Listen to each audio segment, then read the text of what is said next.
Everyone, welcome to जोत vlog. कैसे हैं आप सब लोग? होप सब अच्छे होंगे। मैं भी अच्छी हूँ। और आज का वीडियो फिर से दोपहर में स्टार्ट हो रहा है। उसका कारण भी आपको बता देती हूँ क्यों। क्योंकि आज मेरे को सुबह बहुत से काम थे, जिसमें से घी बनाने का भी एक काम था।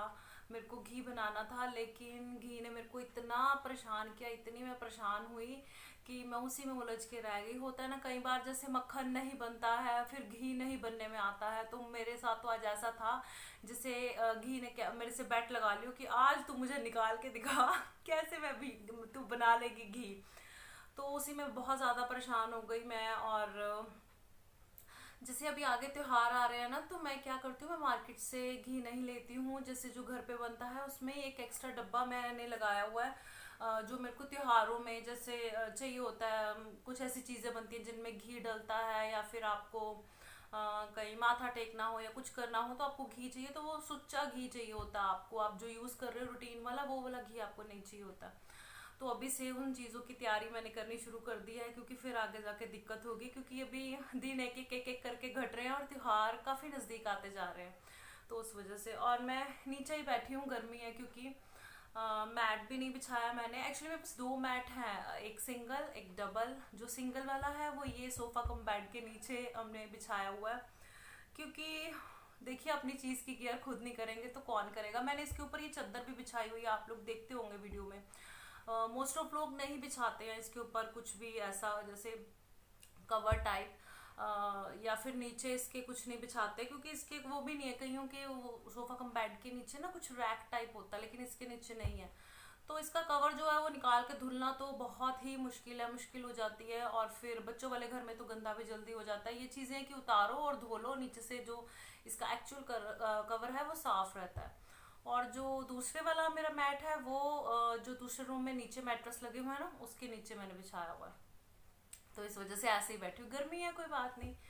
और आज मैंने जो बनाया है घी, उसका जो वेस्ट निकला है उसकी मैंने पंजीरी नहीं बनाई है, उसका मैं कुछ और बनाऊंगी आज। क्योंकि इंदर काफ़ी दिन से कह रहे हैं कि मीठा मीठा मीठा। मतलब आपको मेरी वीडियो में ये काफ़ी सुनने को मिलेगा कि इंदर मीठे के लिए कह रहे हैं, या बच्चे मीठे के लिए कह रहे हैं। बच्चा तो बहुत मतलब कुछ वो है मीठे को लेके ना, कि ये वाला मीठा खाना ये नहीं खाना। और इंदर को कोई सा भी चलेगा, और मुझे भी मीठा पसंद है। पहले पसंद नहीं था, अभी मेरे को पसंद है। एक्चुअली मीठे का टेस्ट मेरा हुआ था शाइन के टाइम पे। शाइन के टाइम पे मैंने इतना मीठा खाया, इतना मैंने मीठा खाया। मेरे को लगता है मैंने ज़िंदगी में इतना मीठा नहीं खाया होगा जितना मैंने उसके टाइम पे खाया। मतलब मेरे को याद है कि मेरे को इतनी क्रेविंग्स होती थी मीठे की, कि रातों को उठ उठ के मैं ढूंढ ढूंढ के मीठा खाती थी। एक बात आपको बताती हूँ, आपसे शेयर करती हूँ। जिस चीज़ को लेके उस टाइम में तो नहीं, लेकिन अभी सोचती हूँ तो मेरे को कई बार एम्बैरेसमेंट होती है कि मैंने क्या किया था। जैसे सर्दी के दिन थे और मीठे के लिए क्रेविंग्स हुई रात को 12:30 1 बजे के करीब, और मैं उठी। आप लोगों को पता है कि गांव में सब बड़ी जल्दी सो जाते हैं, मतलब 12:30 1 आधी रात होती है। हाँ, वो एक्चुअल में भी आधी रात होती है, लेकिन अब अगर हम अब के बारे में सोचे ना, जैसे मेरे घर के बारे में सोचो, तो 12:30 बजे तक तो हम ऐसे घूमते रहते हैं। मैं खास करके 12 12:30 मेरे लिए आम सी बात है। तो मैं अपने पास ना टॉफ़ी रखती थी हमेशा, क्योंकि मेरे को कभी भी क्रेविंग्स होती थी मीठे की, और बुरी तरीके से होती थी। तो टॉफ़ीज़ ख़त्म थी, तो मैं फिर कोनों में ढूंढने लगी, जैसे अलमारी वगैरह में मैंने रखी हुई थी टॉफ़ीज़। क्योंकि मैंने आपको बताया ना, जैसे क्रेविंग्स बहुत ज़्यादा होती थी। तो वो भी नहीं थी, खड़का हुआ तो इंदर भी उठ गए। तो मैं ना उनसे मतलब इरिटेट इतनी पड़ी थी मैं, कि मेरे को मीठा नहीं मिल रहा। तो मैं गुस्से हो गई कि मीठा नहीं पड़ा, मेरी टॉफ़ी ख़त्म हो गई, आपने भी ध्यान नहीं रखा। हालांकि मेरे को भी देखना चाहिए था अगर मुझे खानी है, कि वो ख़त्म हो गई हैं। मैं किचन में गई, और किचन में जाके मैंने ढूंढना शुरू कर दिया। और इतने में मम्मी पापा उठ गए, और उन्होंने पूछा कि क्या चाहिए। मैं पहले तो कुछ नहीं बोली, मैं कहा नहीं कुछ नहीं, पानी पीना था मुझे। मम्मी ये वीडियो देखते आओ, हंसेंगे। मैंने कहा नहीं कुछ नहीं, पानी पीना था मुझे। तो मैंने फिर मम्मी को कहा, मैं कहा कुछ मीठा पड़ा है, मेरा बहुत मन कर रहा है खाने को। कई बार ऐसे होता है ना कि कुछ ऐसा, मम्मी ने बोला ये ले ले, वो ले ले, बिस्किट वगैरह। मैं कहा ये नहीं खाना मैंने। तो फिर चलो मैं आ गई किचन में। फिर ना पापा जी ने ना, वो सर्दियाँ थी, वो मूंगफली वाली चिक्की नहीं होती, वो पड़ी थी, मुझे नहीं मिली थी ना। तो फिर पापा जी किचन में गए, उन्होंने देखा, जो सुन लिया उन्होंने। तो फिर उन्होंने मम्मी को भेजा कि जाओ देख के आओ। और मैं पूरी चिक्की, वो पूरा पैक होता है ना, मैं खा गई थी सारा। मैं सारा खा गई थी और इंदा मेरे को देख रहे थे, कहते बस कर, इतना मीठा, आधी रात को इतना मीठा खा रही है। और मैंने मतलब बिना रुके वो पूरा ही वो जो पैक था वो मैंने खा लिया था सारा ही। तो तब से मीठा बहुत ज़्यादा पसंद है मेरे को। और मैं वो जो घी का जो वेस्ट बचा ना उससे कुछ मीठा बनाऊंगी। मीठे की बात कहाँ से शुरू हुई और मैं कहाँ पहुँच गई, इतनी लंबी स्टोरी मीठे की सुना दी मैंने आपको। तो उसके साथ कुछ अलग बनाऊंगी, जैसे मैंने आपको कहा था ना पहले जब मैंने वो पंजीरी बनाई थी उस वीडियो में कि इससे बहुत कुछ बन जाता है। तो आज कुछ और बनाऊंगी, वो सेम चीज़ नहीं बनाऊंगी। अभी टाइम फिर से कल मेरे को लगता है शायद 3 बजे थे, आज पौने 3 बज गए हैं। तो मिलती हूँ फिर आपको थोड़ी देर में। और यहाँ पे मैं बेसन भून रही हूँ। मैंने 1 कटोरी के करीब बेसन लिया था और मैं बनाने जा रही हूँ जो घी बनाने के बाद में जो वेस्ट बचता है उससे बर्फ़ी बना रही हूँ मैं। और बेसन को लगातार चलाते रहना होगा और अच्छा भून लेना है इसको खुशबू आने तक, और हल्का सा रंग भी बदल जाए चाहे। लेकिन ये काम बड़े ध्यान से करना होगा क्योंकि अगर बेसन कच्चा रह जाए तब भी उसका कच्चेपन का फ्लेवर आता है किसी भी चीज़ में डालिए, और अगर बेसन जल जाए तो उसकी भी महक आती है। तो लगातार चलाते हुए मैं इसे ड्राई रोस्ट करूँगी। इसमें मैंने घी वगैरह कुछ नहीं डाला है, ड्राई रोस्ट कर लेना है बस बेसन को। और हाँ, एक बात और, अगर आपको घी के वेस्ट में से बर्फ़ी बनानी है तो मलाई आपकी ज़्यादा दिन पुरानी नहीं होनी चाहिए। कोशिश करिए हफ्ते की मलाई के साथ ही आप घी बना लीजिए, नहीं तो वो जो वेस्ट होगा उसमें से महक आएगी और खट्टापन होगा तो आपकी सारी मेहनत ख़राब हो जाएगी। अगर आपको लगता है कि हफ्ते से ज़्यादा की मलाई है तो जो वेस्ट बचेगा पहले आप उसे टेस्ट कर लीजिए। अगर उसका टेस्ट ठीक है, महक नहीं आ रही है, तब आगे का प्रोसेस कीजिए, नहीं तो फिर सारी मेहनत आपकी ख़राब हो जाएगी। और यहाँ पे बेसन मेरा देखिए अच्छे से भुन चुका है, कलर उसका चेंज हो गया है। तो मैं इसको भी एक प्लेट में निकाल लूँगी और ठंडा होने के लिए रख दूँगी। इतने में वही जो पैन जिसमें मैंने बेसन भूना था उसी में उतना ही दूध ले रही हूँ जितना मैंने बेसन लिया था, यानी कि 1 कटोरी। और ये आधी कटोरी से कम मैंने चीनी ली है, इसको मैं दूध में ऐड कर दूँगी और एक अच्छा बॉयल आने दूँगी, उतना ही जितना मतलब चीनी घुल जाए इसमें। बाकी चीनी आप अपने टेस्ट के अकॉर्डिंग भी ले सकते हैं, ज़्यादा या कम, लेकिन मैंने जिस हिसाब से बनाया था वो मीठा एक्यूरेट था। आप कम ज़्यादा कर सकते हैं। तो इसमें एक बॉयल आ चुका है और चीनी मेरी घुल चुकी है, तो इतना ही मुझे चाहिए था। अभी मैं गैस बंद कर दूँगी। तो दूध को साइड रखने के बाद में ये वो कढ़ाई है जिसमें मैंने घी बनाया था और ये वेस्ट है घी का। इसमें मैंने बहुत थोड़ा सा घी, आप देख रहे हैं साइड पे मैंने छोड़ा हुआ है, यानी कि अच्छे से इसको निचोड़ा नहीं था मैंने, थोड़ा घी थोड़ा सा रहने दिया था।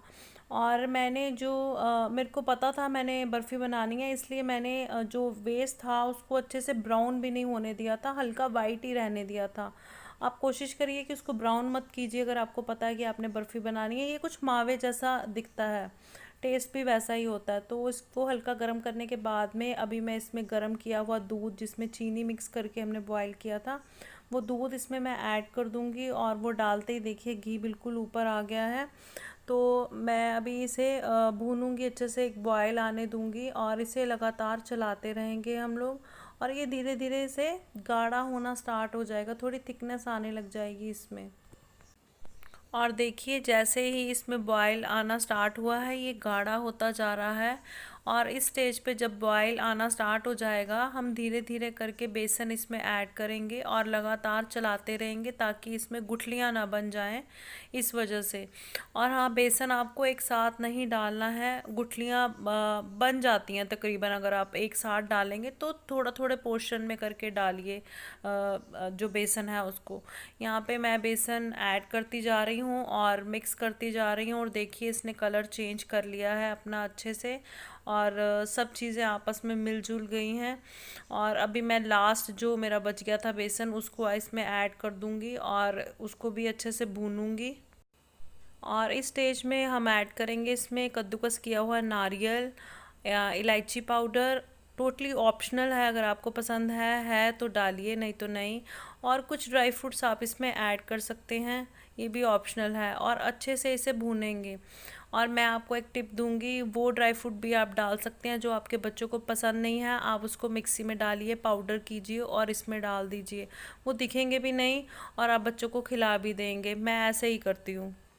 और फिर मैं कहती हूँ नहीं नहीं बेटा, आपके लिए तो अलग से बनाया, आप वाली में ड्राई फ्रूट डाले ही नहीं है क्योंकि आपको पसंद ही नहीं है। खैर ये सारे प्रोसेस में कुछ ज़्यादा टाइम नहीं लगता है, मुझे लगता है 10 मिनट में ये सारा ही प्रोसेस हो जाता है पूरा इसको भूनने का। और देखिए ये बंधने लग गया है अभी, और लेकिन अभी ये रेडी नहीं हुआ है। इसको तब तक भूनेंगे जब तक ये कढ़ाई छोड़ ना दे, और उसमें ज़्यादा टाइम अभी नहीं लगेगा, बस 1 आध मिनट में ही ये रेडी हो जाएगा क्योंकि बंधना स्टार्ट हो गया जैसे मैंने बताया आपको। और देखिए इसने जो मावा कह लीजिए या मिक्सचर कह लीजिए, इसने देखो पूरी तरीके से कढ़ाई को छोड़ दिया है। अभी ये बिल्कुल रेडी है। मैं गैस बंद कर दूंगी और इसे अभी मैं निकाल लूँगी। तो यहाँ पे मैंने एक प्लेट ले लिया, थाली ले लिया, और उसको अच्छे से मैं ग्रीस कर रही हूँ ताकि चिपके नहीं है, मुझे बर्फ़ी बनानी है इस वजह से। तो ग्रीसिंग करने के बाद में मैं मिक्सचर इसमें डाल दूँगी कढ़ाई में से सारा, और इसको स्पैचुला की हेल्प से इसे अच्छे से सेट कर लूँगी। और यहाँ पे मैंने इसको मिक्सचर को सारे को सेट कर दिया है। और चाहें तो आप इसे ऊपर से गार्निश कर सकते हैं कोकोनट के साथ या फिर ड्राई फ्रूट्स के साथ।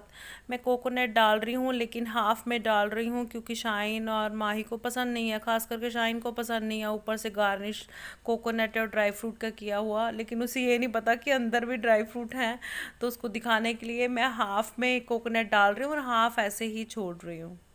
Happy birthday to me. Happy birthday to me, dear Jotu. Dear Jotu, Happy birthday to me. Dear Jotu, Ah.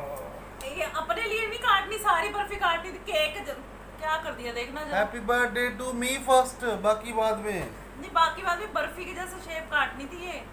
नहीं बस। अपने लिए ही बर्फी की शेप काटी जा रही है। Thank you Jotu. मैं Happy birthday to me. Birthday नहीं है किसी का। तो मैंने खाओ ना। अच्छा Happy birthday पहले to बताओ me. किस चीज की बनी है, आपको पता है? हैं? नहीं पता। एक बर्फी है, बर्फी की बनी है। बर्फी की बनी है। तो यहाँ पे मैं बर्फ़ी के काट रही हूँ पीसेस, क्योंकि आपने देख लिया इंदर ने अपने हिसाब से बीच में से कटिंग करके बर्फ़ी टेस्ट कर ली है, और ये बहुत ही टेस्टी बनी थी। आप भी बनाइए, खिलाइए अपनी फैमिली को और इन्जॉय कीजिए। मिलती हूँ कल एक नई वीडियो के साथ, तब तक अपना और अपनी फैमिली का रखिए ख्याल। और ये बहुत ही टेस्टी बनी थी, सुपर सॉफ्ट, सुपर टेस्ट। तो अब जब आप घी बनाएंगे ना, तो वेस्टेज को घेरिएगा मत, उससे बर्फ़ी बनाइएगा। बाय।